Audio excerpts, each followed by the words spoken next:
அந்த character create பண்ண காரணம் என்னன்னா, இவங்க ஃபேமிலியோட நேர ஆப்போசிட். அதில் அம்மா பொண்ணு ரொம்ப ஃப்ரெண்ட்லி, போக்குவாதி. இந்த விஷயத்த இவங்க ஹேண்டில் பண்ணுற விதம் தான் நம்ம படத்தில் காட்டுறோம்.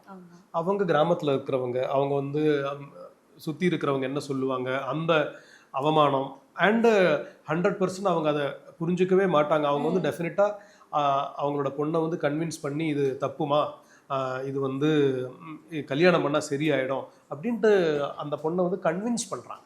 அந்த பொண்ணுமே கன்வின்ஸ் ஆயிடுறான். இப்படி நிறைய பேர் வாழ்ந்துட்டு இருக்காங்க இப்போ அந்த கஷ்டத்தோட, அந்த பெயினோட, அந்த வலியோட, அவங்க குடும்பத்துக்காகவும் சமூகத்துக்காகவும் சாக்ரிஃபைஸ் பண்ணி வாழ்ந்துக்கிட்டு இருக்காங்க. இன்னும் அந்த ரிவர்ஸில் நீங்கள் யோசிச்சு பாருங்க, ஒரு ஆம்பளை இன்னொரு ஆம்பளையை கல்யாணம் பண்ணி சமூகத்துக்காக ஒரு ஒரு ஒரு இடத்த யோசிச்சு பாருங்க, அங்கே எல்லாருமே ஆம்பளைங்க தான் கல்யாணம் பண்ணிக்கிறாங்க.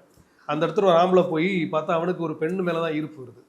எல்லாருமே அவனை வந்து அடித்து திட்டி அவனை ஒரு ஆம்பளையை கல்யாணம் பண்ணு சரியாயிடும் அப்படின்ட்டு அவனும் அதை நம்பி என்னைக்குன்னா ஒரு நாள் சரியாகும்னு நினச்சிட்டு ஒரு ஆம்பளை கூட குடும்பம் நடத்துமோ அந்த ஆம்பளைக்கு எப்படி இருக்குன்னு யோசிச்சு பாருங்க.